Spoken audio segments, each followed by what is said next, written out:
Hello and welcome to Inside Europe, the weekly current affairs programme brought to you by DW, Germany's international broadcaster. I'm Kate Laycock in Bonn. We have two top stories for you this week.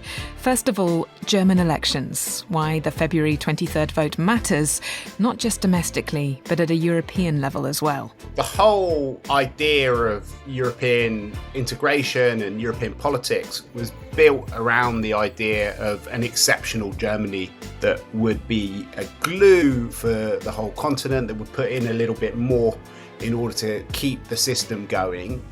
Then, as European foreign leaders scramble to respond to Washington's new course on Ukraine, we take a look at Russia's hybrid warfare in the Baltic. That's all here on Inside Europe. Wherever you are in the world right now, the chances are that you're feeling overwhelmed by an onslaught of breaking news. Here in Germany, our particular media ecosystem is currently dominated by the final days of election campaigning before the nation heads to the ballot box on February 23rd. With the far-right AfD party polling at second place, the economy struggling, the climate in crisis, the war in Ukraine and the transatlantic relationship entering new and unstable territory, the question of who will lead Europe's largest economy is a crucial one, not just for Germany, but for the continent at large. So, who can I talk to get a sense of the significance of Germany's place within the wider European context? I was born in 1974 in London, and my father was a British citizen, but his life was very much marked by European history. He was evacuated as an 8-year-old during the Second World War. My mother was born to two German Jews in exile in France in 1944, and her father and some of her siblings stayed on in Paris, but she went back to Germany in 1950 with her mother as a 6-year-old and lived in Cologne and then in Bonn. And she met my father, got married to him in 1963 and moved to the UK. And I lived in London for the first 6 years of my life and then went to Brussels for most of my childhood and became very interested not just in the history of Europe, which was something that shaped me, but also in the European Union as a school child. And then I went on to work in the British Parliament as the Maastricht Treaty was going through and got very involved in the debates about the future of European integration. And then have spent most of my career working on these issues in various different roles. In late 2007, I set up the European Council on Foreign Relations, which I am still running today. That's Mark Leonard, co-founder and director of the first pan-European think tank, also author of various books, including Why Europe Will Run the 21st Century and Age of Unpeace. Mark is a European systems thinker, and as we've just heard, he's got skin in the game. So why does he think that this month's German federal elections are so important in the wider European context? The whole idea of European integration and European politics was built around the idea of an exceptional Germany, a Germany that would be a glue for the whole continent, that would put in a little bit more in order to keep the system going. And Germany has been the sort of critical motor behind a lot of European integration. It's shaped a lot of the big projects, whether it was the creation of the euro, the enlargement project, whether it was about how to get through key crises like the annexation of Crimea, the war in Ukraine. And what's been happening over the last 15 years or so, particularly since the euro crisis, is that Germany has gone from being this exceptional power to becoming a country more like other countries that thinks about German interests and is less willing to make greater sacrifices for the whole. And on many issues, Germany has been a barrier to what other people are trying to do, largely not because of its European policy, but because of the external effects of its domestic policy. So the German debt brake has acted as a brake on the economic prospects of many other countries and of the ability of the EU to deal with a lot of the big challenges that it faces, because Germany is such a preponderant part of the Eurozone. And it's pretty clear that if you look at the big issues facing Europe at the moment, whether it is how we deal with Donald Trump, how we build up a European defense capability for a world where the US is less invested in European security, how we deal with Russia, how we move towards having some sort of post-war settlement in Europe and keep Ukraine safe and keep European countries safe, whether it's about the competitiveness of the European continent, whether it's about the relationship with the UK going forward. It's really difficult to imagine Europe having any successful policies in these areas without Germany being a key part of it. So we've got Germany as a kind of not just an economic motor of Europe, but as this sort of connective nexus at the heart of the project. Massive consequences there for the rest of Europe in terms of what happens domestically in Germany. I was wondering, I don't want to sort of go full Dickens on you, but I mean, if you were to sort of take me on an imaginary journey and pick a place and a time to take me to that would help me understand the history of Germany's sort of role within the European project, what would you pick? I don't think you can choose a single stage, but I think what's interesting is if you think about post-war German history, it's been deeply entwined with the shape of the whole continent, and its story has been entwined with a lot of the big developments which have changed the map of Europe and changed its critical institutions. So immediately after the war, it's very much about Germany's relationship with France and the remaking of that relationship. But it's also a transatlantic story with Germany's security being very much bound up with the idea of NATO and of a Western political project, a liberal project. And there is a sort of coming together of Germany's Atlanticism with its desire to remake its relationship with its immediate neighbours.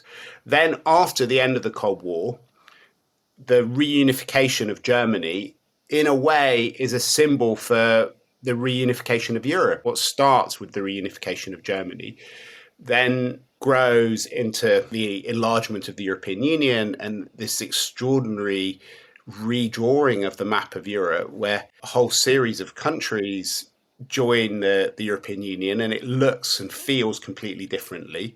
But there was also a sense within Germany that widening had to go with deepening. So you have at the same time a massive leap forward where Germany's willing to bury the symbol of its post-war economic success, the Deutschmark, and to subsume it into the euro.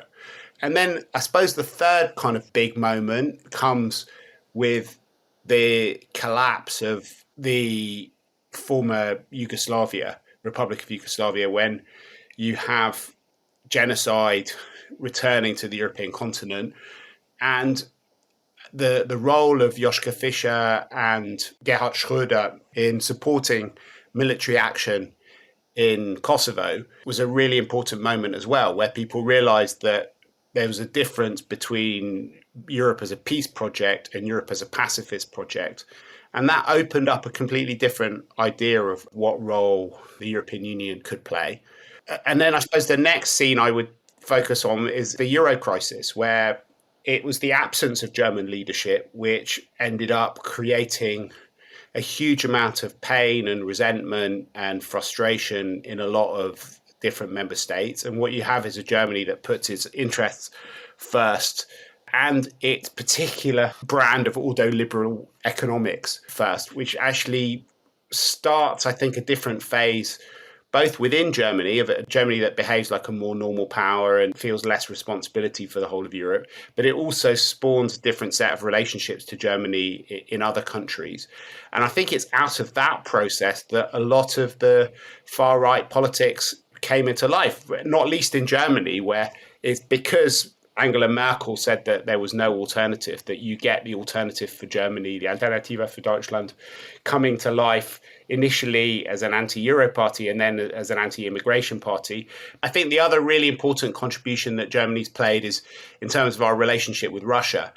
And there, Germany has been able to forge an incredible unity around Russia. There's a lot of criticism of German policy, and there were mistakes made, like Nord Stream 2, for example. Well, Nord Stream 1, some people would say, but definitely Nord Stream 2 were not clever policies, and I don't think that they have been economically very helpful for Germany, and certainly there was a big political price to be paid for them. But I think that people aren't giving Germany enough credit for the way that it's managed to bring together common European position for dealing with Russia.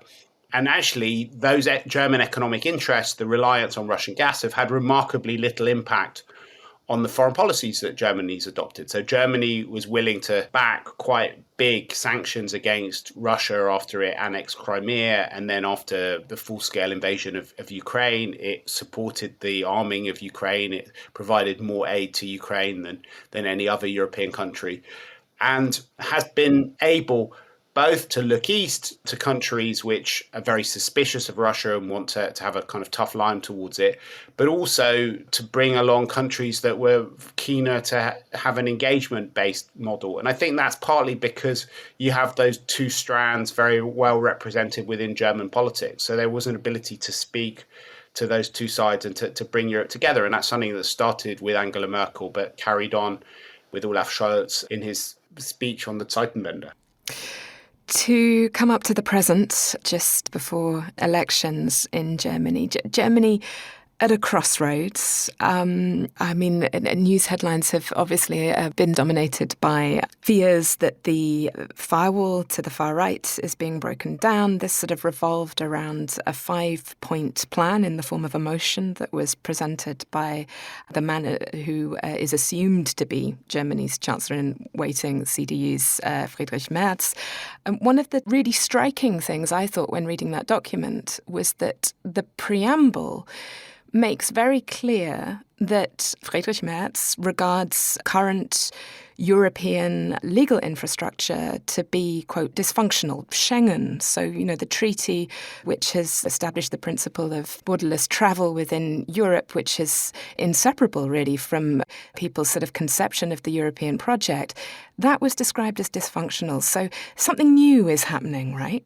Absolutely. As I said earlier, I think the roots of some of these things come out of the sort of convulsions to politics in a lot of the advanced world, out of the financial crisis, where people started looking again at a lot of the things which governments had assumed were good for different countries, whether that was globalization and free trade or the free movement of people. And people are sort of thinking again about how a lot of the things that bind us together create enormous opportunities for some people, but they're large sections of our populations that feel that they were left behind. And, in Germany, the refugee crisis in 2015 was the second act of that story. So firstly, there was a sort of questioning of economic interdependence when Germans were worried that they would be bailing out other countries in the Euro crisis. And then they found themselves taking what they thought was a disproportionate number of refugees from Syria and from other places in 2015.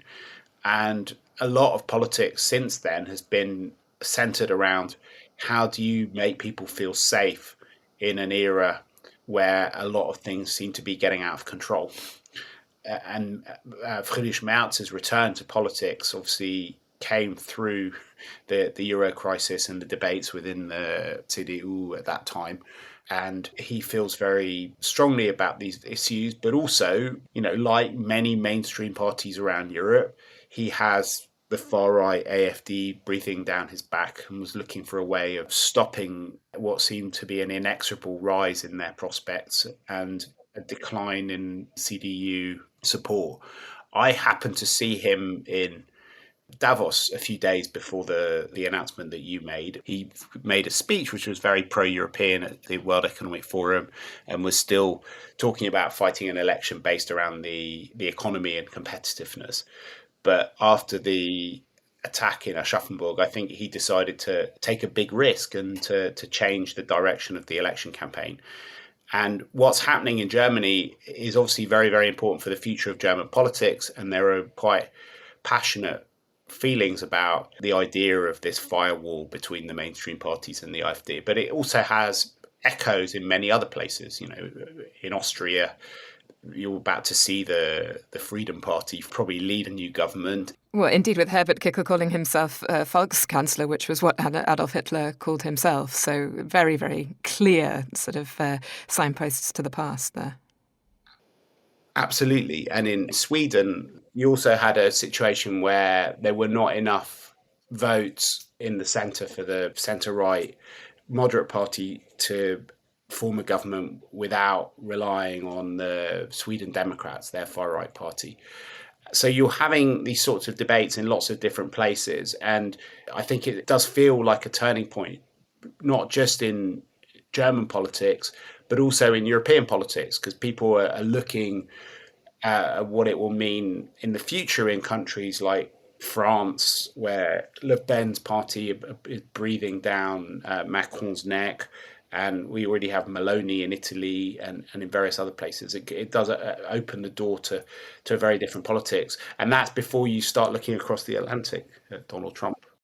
We'll be hearing more from Mark Leonard, director of the European Council on Foreign Relations think tank and author of Age of Unpeace, later in the show.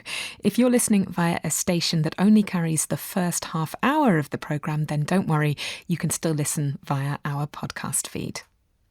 Now, next week's Inside Europe will be a special on-location edition of the show as we hit the streets of Berlin for an action-packed German elections special.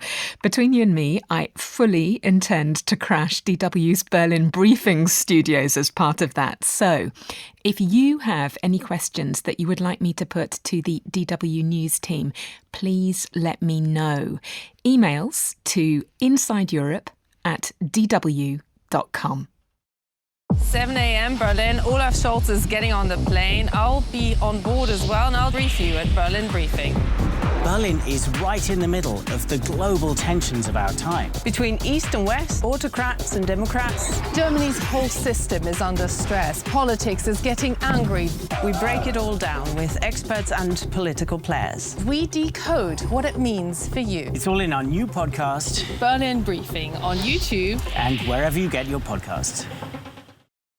European governments were left in shock this week after the Trump administration signalled that it is planning face-to-face talks with Russia on ending the Ukraine war without involving them, insisted that Ukraine should not join NATO, and said it's up to Europe to protect itself and Ukraine from whatever Russia might do next.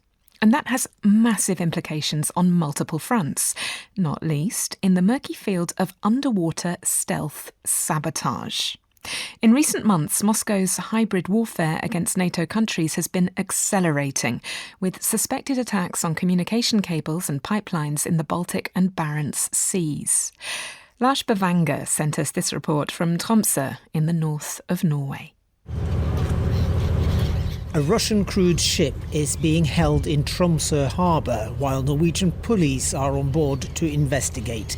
It's been seized at the request of Latvian authorities who think it might have been involved in damaging a telecoms cable in the Baltic Sea. This time, perhaps a false alarm. The ship was allowed to leave Tromsø after a few days. Yet the episode illustrates NATO countries on increasing alert. Sabotage is thought to be behind 3 leaks in the Nord Stream natural gas pipelines connecting Russia to Europe. The 2022 damage to the Nord Stream pipelines brought hybrid warfare to the attention of the wider public. Since then, many communications cables have been cut in Baltic and Arctic waters, 11 in just the past 15 months. We create a picture of what is going on. We can much faster exchange. It's prompted NATO to set up a new centre for security of critical underwater structure. Its director is Captain Nils Markusson. The fact that your unit exists means that this is an escalating problem. Could you give me a sort of a brief timeline of how this has developed to the stage we are today? This all started with the Nord Stream 2 incident. And at that time we actually had a Norwegian Secretary General who immediately threw his focus on this because he saw the importance of our infrastructure. And this is also one of the first organizational developments you will see with regards to hybrid warfare within NATO. Okay, so this is only the start. Yeah, I think so. And I think we are facing some dilemmas because NATO is political military alliance. Basically, we are built for war fighting. And we are in a phase now where things are happening around us that would fall under what you would call hybrid activities. And we are running a little around, not really understanding what this is and how to handle it. Det første sabotageaksjoner. Det registrert 40 russiske sabotageaksjoner. Norway's security agencies presenting the annual threat assessment earlier in February. The top threat in the coming year, Russian sabotage against Norwegian energy infrastructure. Det flere eksempler på at Russland rekrutterer og betaler. And damage to subsea infrastructure is but the tip of the iceberg. The independent US government agency, the Helsinki Commission, has identified around 150 hybrid operations on NATO territory in the past 3 years linked to Russia. Election interfering, hacking, weaponized migration and arson included. A little bit of snow weather here at Oslo Airport, so we have to stop by the de-ice platform. After that, departure northbound. Smooth flight conditions and routes, and weather is nice. Wish you all a pleasant flight. People living here in the Arctic also face other consequences of Russia's war on Ukraine. Some civilian flights can no longer rely on GPS. Thomas Nilsson is the editor of the Barents Observer in Kirkenes, a Norwegian town a few kilometres away from the Russian Kola Peninsula, which is home to an important Air Force base that regularly launches cruise missiles towards Ukraine. And Ukraine have attacked back. Ukrainian drones have reached all the way into the Russian Arctic. Russia is nervous. And one way to protect the military assets on the Kola Peninsula is to build a dome of jammers that are jamming the GPS signals so that the drones from Ukraine can't navigate on GPS. Unfortunately, these senders are so strong that they also affect the airspace on the Norwegian side of the border. And this has led to that all civilian aircrafts that are flying to the Kirkenes airport are not allowed anymore to use GPS. That sounds pretty dramatic. What have pilots of civilian aircraft told you about that experience? I was actually flying up from Oslo to Kirkenes, talked with the captain as soon as we landed, and he was very excited because at that flight we were not only jammed, but he also experienced spoofing. That means that there are senders on the Russian side that are sending false GPS signals that he receives in cockpit, and that can lead him to believe that he is another place than he actually is. And it's also part of the what many people describe as a new normal. But we have to remember this is absolutely not normal. This is acts of war. Cities like Kirkenes and Tromsø have traditionally had close connections to Russia and the Russian people. That came to a shuddering halt in February 2022. Russian ships are still allowed to dock here in Tromsø, which is one of Norway's largest fishing harbours, but today many of them are being viewed with suspicion. Lars Bevanger, DW, Tromsø. With the Munich Security Conference underway from 14th to 16th of February, DW's security correspondents will be working around the clock, so do download DW's Breaking News app to follow all the latest developments. Also, don't forget to drop a line to insideeurope@dw.com if you have a question that you would like DW's Berlin briefing team to answer in next week's German elections special.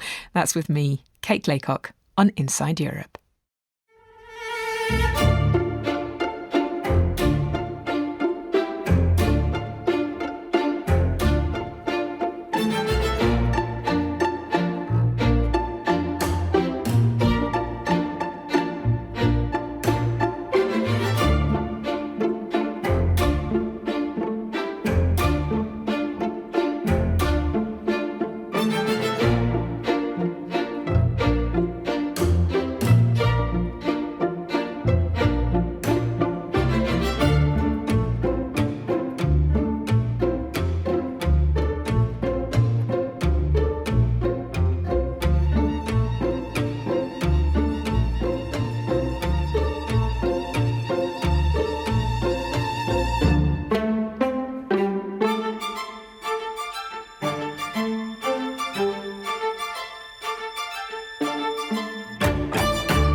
This is Inside Europe, and I'm Kate Laycock in Germany. In the next half hour, a cultural oasis in the eastern German town of Meiningen. Alice Weidel and Viktor Orban meet in Hungary, and a continuation of my conversation with Mark Leonard, in which he sets out his vision of what Europe can and could be. That's all still to come. When international and indeed national media run stories focusing on Eastern Germany at the moment, then the focus tends to be on the far right. There is a reason for this. In recent regional elections, the AfD took over 30% of the vote in both Saxony and Thuringia, and the pattern is expected to reproduce itself on a national level in just over a week's time. However, there are many other stories to be told as well. Take the small Thuringian city of Meiningen, for example. It's home to the Meiningen Court Theatre, established in the late 19th century by Duke Georg II of Sachsen-Meiningen. Such is the theatre's renown that, despite having a population of just 25,000 people, Meiningen has, over the years, been able to draw some of the biggest names in the arts, becoming synonymous with creativity and cultural exchange. So, get ready for some full-on cultural immersion, courtesy of arts journalist Brendan O'Shea.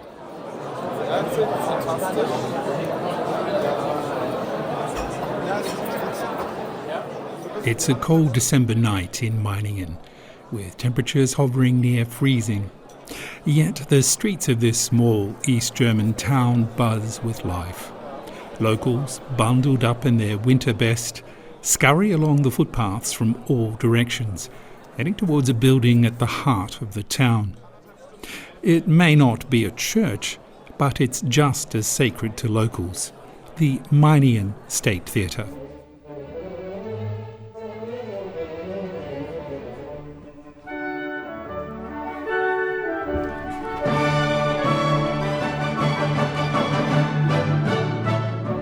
Meiningen, a city of just 25,000, is home to a theatre that punches well above its weight. It offers an impressive programme of music theatre, including opera, operetta, musicals, as well as drama, concerts and even puppet theatre. It shares a dance company with nearby Eisenach. They're fantastic. They're so supportive, and we get sold-out houses. That's wild. That's Emma McNary, a soprano from Austin, Texas, who has been living in Germany since 2012. She's performed in several other German opera houses, but she considers the Meiningen Theatre to be truly unique. We have a very large-sized orchestra. So for me, being from Germany essentially has given me the opportunity to grow my repertoire. And being here, where I am one of currently only 2 sopranos in the ensemble, it means, and the only type of my Fach, which is the voice type, I get to do everything, which is a blessing and a curse.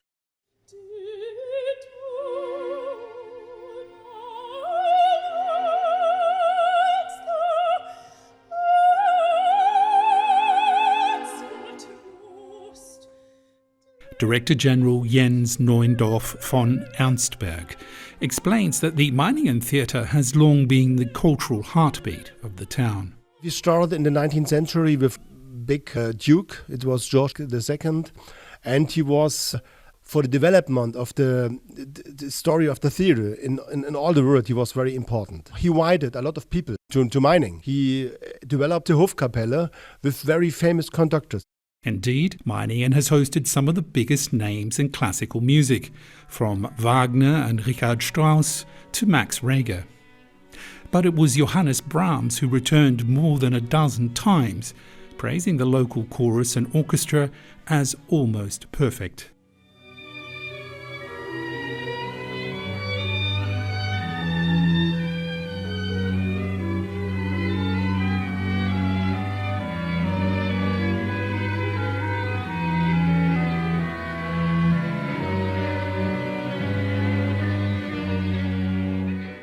In recent years, the orchestra was led by Kirill Petrenko, now chief conductor of the Berlin Philharmonic.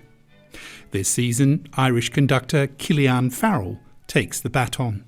I think what is completely unique about Meiningen is the fact that it is the smallest town in Germany with an opera department, and when someone is here as a musician, there isn't much to distract one from the work.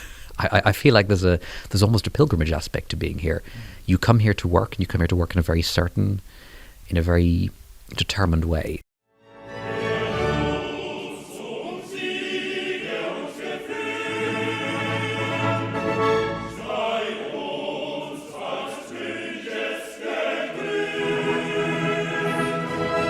Leading an orchestra steeped in tradition presents a unique challenge, but Cillian Farrell believes his training in Ireland has prepared him well. Ireland prepared me in a fantastic way because there's a tradition of amateur music making at a professional level even that just doesn't exist in Germany. When I was 19 years old, I was already the chorus master for one of the Irish radio orchestras because there was no one else. It was wonderful. I mean, Ireland in some ways, when I was in college, it was a completely open field. If someone needed a choir master, they'd say, oh, get Cillian. Someone needed someone to conduct this radio broadcast concert, get Cillian. New music, get Cillian. Yeah, sure. Someone to play Continuo for the Messiah. Yeah, sure, Cillian's free. And doing all of these things, it prepares you in a very practical way to be a musician in a way that perhaps having a more specialised education wouldn't.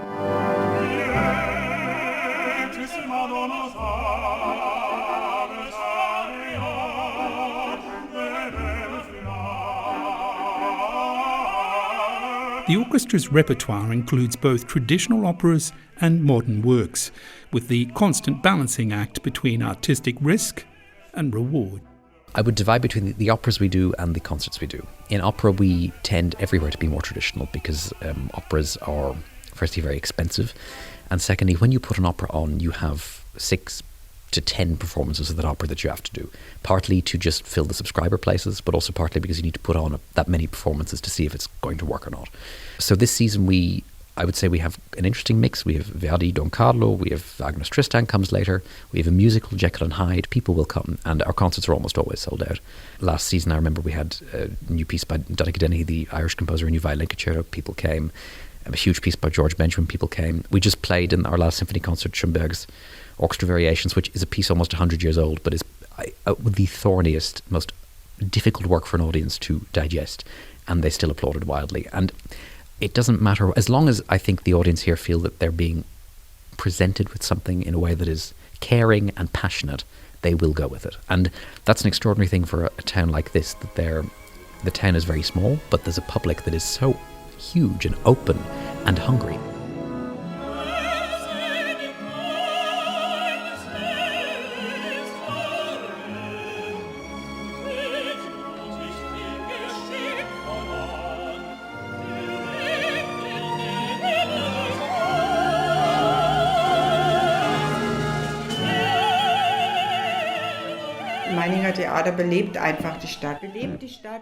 The Meiningen Theatre just brings a bit of life to the town. It brings life to the cafes, the restaurants, and us as a shop too. That's Waltraud, a local business owner and devoted supporter of the theatre.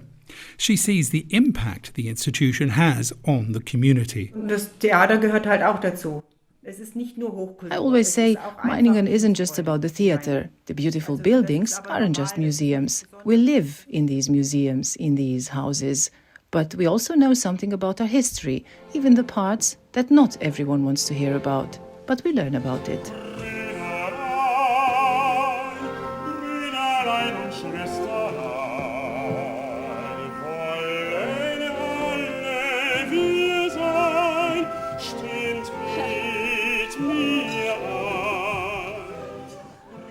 The ensemble at the Meiningen Theatre represents over 50 different nationalities, contributing to its rich cultural diversity. Yet for Emma McNary, moving to Meiningen was initially a bit daunting. I was a little worried. I'm queer.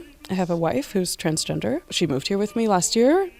I have to say, though, we've had nothing but lovely experiences with people here in Meiningen. It feels like a really nice little bubble of really lovely people who are art supporters.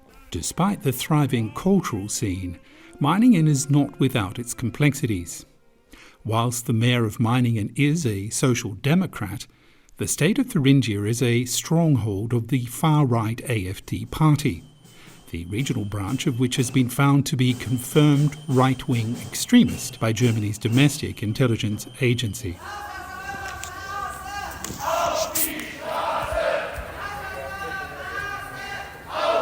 In 2020, locals began participating in what's now known as the Montagsdemonstration, weekly protests that have become a hallmark of local activism, with placards ranging from AfD posters and anti-vaccine slogans to peace flags and pro-Russian symbols.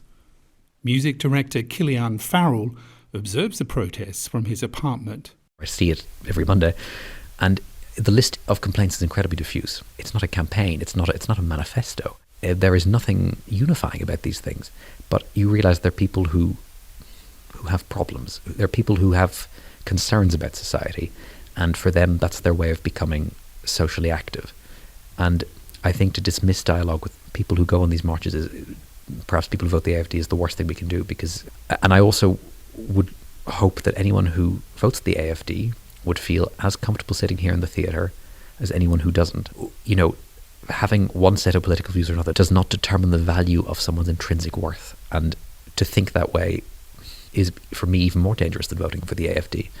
And that's why I can only, like I say, I can only hope that any person would feel welcome here, regardless of what their political viewpoint is. And I can only hope that we can then somehow as a society come together to overcome the huge problems that we're facing. For Waltraud, these demonstrations stemmed from the extreme circumstances of the pandemic, when people were overwhelmed by information and fear. I think these protests happened because people couldn't live their normal lives anymore, and many didn't know how to cope. The theatre was gone, other things were missing. It was drastic for them, so they protested.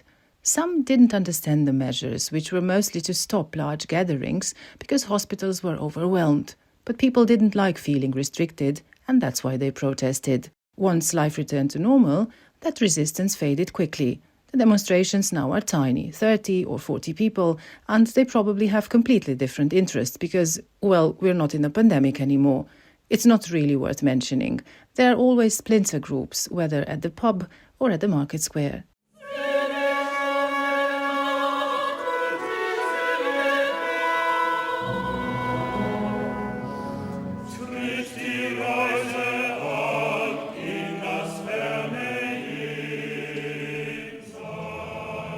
German opera houses often rely on a wide range of international talent, from singers and dancers to set, stage and costume designers.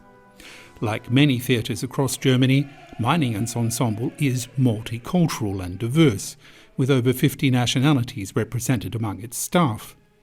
Emma McNary shares her own reflections on the political climate in Meiningen. We have a lot of people further on the left and center politics here. I don't know if I know anyone personally who's voting for the AfD. Apparently there are people here at the theatre who vote for the AfD. I also have family who vote for Trump in Texas. I don't understand, but I understand that people exist who vote differently and who have different ideals and who aren't maybe as educated around certain topics. The AfD's stance on the arts raises concerns, particularly with their push to limit funding for cultural institutions and suppress voices they view as politically opposed. Their manifesto advocates for more conservative, nationalistic cultural representations, potentially cutting support for diverse or cultural projects. While self-censorship is not widespread, there is growing concern about the future of artistic freedom in this shifting political climate. Director General Jens Neundorf von Ernstberg believes that the theatre can play an important role in fostering dialogue between various groups within the community. Die Krise in der Kultur oder an den Theatern wird ja. There's been talk of a crisis in culture for decades, but we still see more people coming to theatres than to football stadiums, which shows there's a strong connection to the arts. We take that responsibility seriously.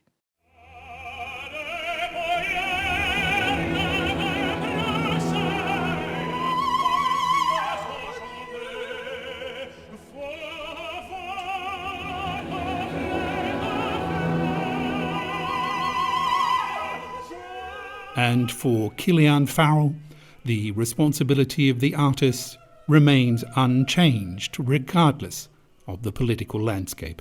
The role of a musician in today's world is to play music. I'm a pessimist, or perhaps I'm an optimist, but my answer would remain the same. I think that all we can do is try to bring people joy when they come to us.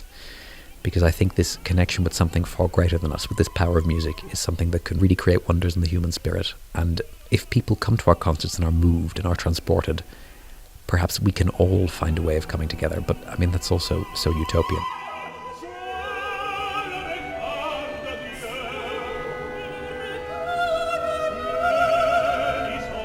For DW, this is Brendan O'Shea in Meiningen.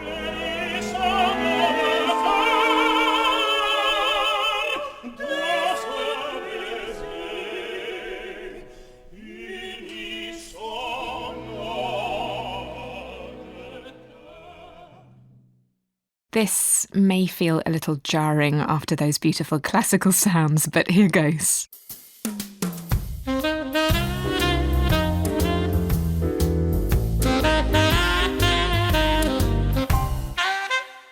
Well done to everyone who spotted the fake German political acronyms in our Spotify quiz last week. SDP and UPD are not real parties. This week, I'll give you the acronym for free, ECB. It stands for European Central Bank. The ECB presented its annual report to the European Parliament this week. Laura Casanato, Senior Policy Officer for the NGO Positive Money, told me why this matters. It's a moment and an opportunity for the European Parliament to evaluate the European Central Bank's actions and policies. And so it means that this is also an opportunity to see how the European Parliament works and also how the political groups interact among themselves in this new legislative cycle.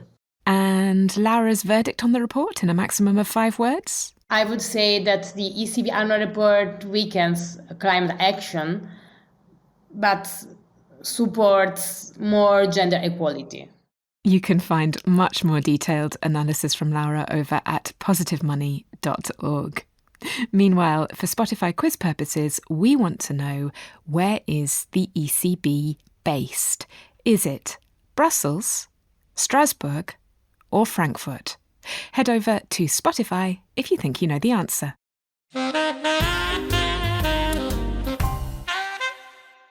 I'm Kate Laycock in Germany. You're listening to Inside Europe.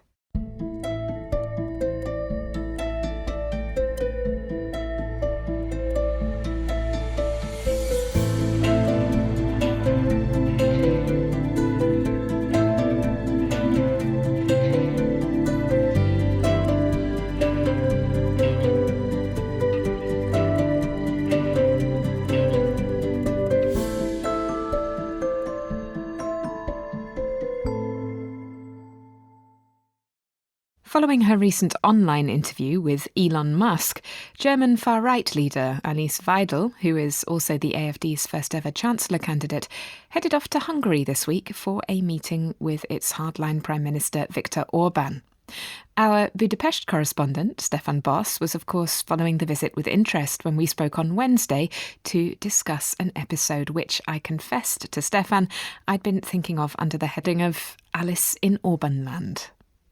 Well, you couldn't have said it better, because that is actually what is happening in many ways, as the far-right party's leader, Alice Weidel, is here in Budapest, of course, to meet Prime Minister Viktor Orban. And many people, at least in the opposition, would say that it is indeed Orban land, or sometimes they call it Orbanistan, because since he came to power in 2010, he really changed the political landscape dramatically, and his influence over media and other previously independent institutions was just remarkable. And I think in that sense, it is indeed Orban land, and that is what we have seen here when she arrived. Now, Alice Weidel, Stefan, was extremely keen for this meeting to take place before the end of the German election campaign. How was she received in Hungary? Well, she is received, of course, by Prime Minister Viktor Orban in a really massive manner, I would say. He rolled out a red carpet for her. He took her to his office, of course, which is in a very special former monastery in the Buddha side. That is a little bit the hilly side of Budapest, beautiful surroundings there. And also for him it was important because he could show the world in a way that he is being taken seriously by quite an important leader in Germany, and he is becoming less and less isolated, at least in his view, despite, of course, the criticism he has received from Brussels over his perceived authoritarian style. So for him, it was very important as well. He also said it's completely clear that the AfD, the Alternative for Germany party, is the future. That's what he said. Both agree, for instance, to end the current migration policy of the European Union, and they also want to see an end to the current climate change policies of the European Union. They also made it clear during the press conference. So they see eye to eye on many issues. And of course, these are just two of them. But I guess once they start speaking, there will be many more. And this alliance, Stefan, it comes at a time, doesn't it, when Viktor Orban is feeling quite a bit of pressure at home? Yes, and I think that's even an understatement in many ways, because for him this was quite an important visit, because he definitely wants to take away the attention from huge scandals at the moment. There has been released just a very important film, I would say, perhaps even one of the most important films we have seen about the Orban family and friends in recent years. It's called The Dynasty, and actually it's a film that has been viewed, last time I checked on YouTube, more than 2.3 million times. And it's really amazing because there are secret camera footage, pictures, which really shows a lot about the inner workings of the family and his friends and the lifestyle they have. And of course, the questions there are really about the tenders only going to a certain group of people. And we talk about millions and millions of euros. Even billions of euros if you count it in the last few years. So it's a very big issue here. And actually, we have seen also a rise in popularity of the main opposition leader, who was once very close to Viktor Orban, but then he started his own party last year, the TISA party. His name is Peter Magyar. It's definitely a name to watch. By the way, his last name means Hungarian, and he is actually leading even in some polls. So it may well be that next year, in 2026, the Hungarian Prime Minister may face a huge political challenge we have not seen in more than a decade. Our Budapest correspondent, Stefan Voss, there. Alice Weidel's visit to Hungary comes in a week where far-right party leaders gathered in Madrid under the slogan, "Make Europe Great Again." So what role might Germany's AfD be aspiring to play in this new nationalist Internationale? Could it be hoping to play a doppelganger role to the Germany of the past, at the heart of a nexus of European diplomatic connectivity, only this time of the far right? It was a question that I put to Mark Leonard, founding director of the European Council on Foreign Relations. Absolutely. I think one of the interesting things about this moment is, with Donald Trump in the White House, you're seeing the end of a kind of traditional form of Atlanticism, a sort of liberal empire where the US parties had roots into a lot of the mainstream parties around Europe. And you're seeing it being replaced with a different kind of Atlanticism where the people who are leading it are Giorgia Meloni, Viktor Orban, Alice Weidel and other people who are building deep links, not just across the Atlantic, but with one another. And this is profoundly disruptive to politics everywhere. And it's part of an attempt at pushing, I think, nothing less than a sort of regime change. That's the word that one often hears in Washington if you talk to intellectuals around the MAGA movement. And it is very interesting that these parties that, as you said, there's a paradox that these parties who central promise is about taking back control, pushing back the forces of interdependence and of internationalism, are working together very effectively, learning from one another. And they all are building relationships with Elon Musk, because actually the rise of a lot of these parties has been fueled by the remaking of our national conversation through social media. There are other winds blowing as well. I think it's important to remember. From the East in particular, I mean, sort of, just a couple of weeks ago, looking at European flags being held up in the central square in Bratislava and, sort of thinking of Maidan in Ukraine and, the sort of the idea that there are these places, and often it's Eastern Europe, where the European an idea of a sort of a democratically connective Europe is still held very, very tightly in people's hearts and in their aspirations. That's absolutely right. I remember a long time ago talking to a Polish friend who has used kind of theology to explain the difference in churches between belonging and believing. And what you often find is that the people who are in the European Union, who belong to the EU, don't necessarily believe in it. But you see more European flags being waved in Ukraine, in Georgia, in other countries that feel that these things are under threat. And actually, it is the threat of leaving the European Union that led to the birth of a pro-European movement in the UK during the Brexit referendum and in its aftermath. And I think maybe that's also explains what's happening in Bratislava and other places. It's the threat of losing, something which a lot of people took for granted. That's a fascinating sort of breakdown of the perception gap. I was sort of thinking of European flags and what they mean to different people. They're a floating signifier.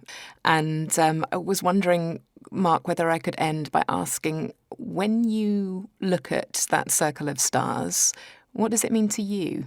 What do you see? So I never really loved the European flag because I felt that it was something which was trying to create quite a uniform identity for a continent whose diversity is the thing that makes it the most beautiful. So one of the projects that I enjoyed doing the most was something I did with the Dutch architect Rem Koolhaas, which was to try and design a new symbol for Europe. And what we came up with was the idea of doing a European flag, which was like a barcode with all the different colours of different European flags in it. So instead of having this sort of blue oil slick, which was destroying the kind of diversity of Europe, you were foregrounding it. But also it was something which we even put on a circus tent, which we put in the middle of Rond-Point-Chemin to celebrate the EU. And the Austrian government, interestingly, was in charge of the presidency of the EU, and they adopted this barcode as the logo of their presidency. So I would rather have a symbol for Europe which was kind of screaming about the kind of wonderful, glorious, cacophonous diversity of our continent, rather than something which feels a little corporate and uniform and doesn't have nearly as much life as the constituent parts of the project that lies behind it. Mark Leonard there, founding director of the European Council on Foreign Relations and host of the podcast The World in 30 Minutes with Mark Leonard. Don't forget that next week we are in Berlin, so if you have any questions that you'd like to put to the DW News team, then the address is insideeurope@dw.com. This programme was produced by me, Kate Laycock, with help from Sam Baker and sound engineer Gerd Georgi. Inside Europe comes to you from DW in Bonn.